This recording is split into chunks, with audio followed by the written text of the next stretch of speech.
الله وبركاته. مقاعي وسلطان عبد الله بن عمرو واحد سلام يا تمام السلطان صلى الله عليه ورحمة الله وبركاته. ما أنتم حقنا مقال حبتك بصاصه بحرنا إن شاء الله كبير آدي آدي معان وآدي آدي ما أنتم بحرنا إن شاء الله هنا نكور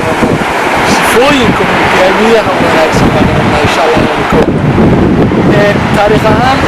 بحرنا إن شاء الله هنا ما أنت سوق هذا وجاميه شناد مسلمين عمر بن عبد العزيز بن مروان بن الحمد لله إذا صارنا إن شاء الله إلى ما تسوق هذا صفوي عمر بن عبد العزيز خليفة الشناد المسلمين أنا كبرك عشان العين كفاية خليفة الإسلام وحرمنا إن شاء الله إلى نكفاية نور الربا هنا في السوق قلب القوات عدالتهم قلب كسلحات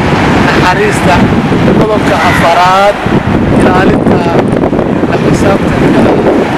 هنتدى الدوينة واللي بريدها الشعب كأيضاك بينتها وبينه ربنا إن شاء الله مدينة حوكة الله إذن الله سبحانه ربنا العزيز يسوع سبحانه وتعالى العزيز أبيه وحد العزيز طبعا وحنا شيء لعب قل صدني لودي بلادية انتو سن خليف كنا قنوه والي كأهان جري قبل كنجران وعاصمة واحد مدينة طبعا خليفة وحكور الجيي عبد الملك من العريجي وحكور الجيي marka inta aan loo dhiibin koor ayuu wuxuu ka khudbadeeyay fagaaro isugu keenay dhammaan shacabka reer Dimashq wuxuu ku yiri miyaad rabtaan inaad doorataan bay rabtaan inaan hogaamiye iyo khaliifadii noqdo dabcan waxay ku jawaabeen Umaro qof adiga aanu ka jecel lahayn ma jiro طبعا xaafadiisu tagay salaasu nuu tukaday aad iyo aad buu isaga ooyay waxaa u timaaday فاطمة وردوك وجعلها حكا وسينايا أمير المؤمنين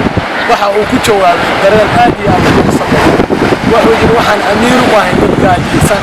waxaan amiir u ahay dad la duubiyay waxaan amiir u ahay dad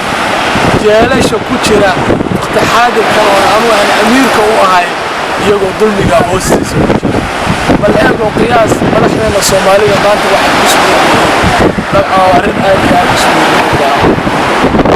waxyaalaha uu ku guulaysta maamul wanaagiisa waxaa ka mid ah cadaaladda habar reer baadiye ah intuusan marka hor habar reer baadiye ah baa waxay aragtay dhulwaa lidir cunaya arigii waxa ay maanta waxaa Umar bin Cabdul waana sida ay u dhacday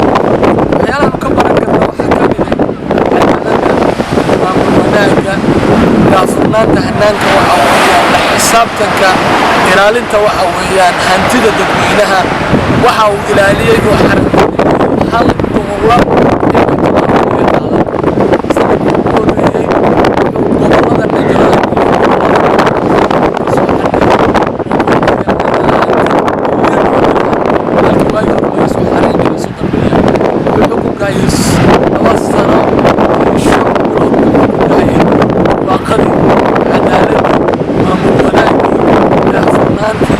waxyaalaha shacabku heleen mamaleeyay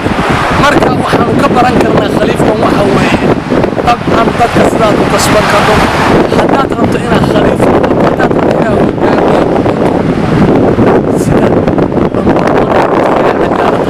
cadaaladda aad iyo aad u dadaasho waxyaalahan waxaan ka soo guurinaynaa haddii aad rabto inaad hogaamiye noqoto waxaan leeyahay inaad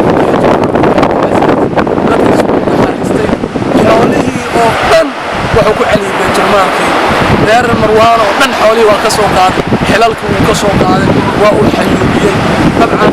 waxa uu dhintay asagoo sharfan oo qoliyo kowdii iyada asagoo sharfan oo alxamdulillah ma sha Allah naga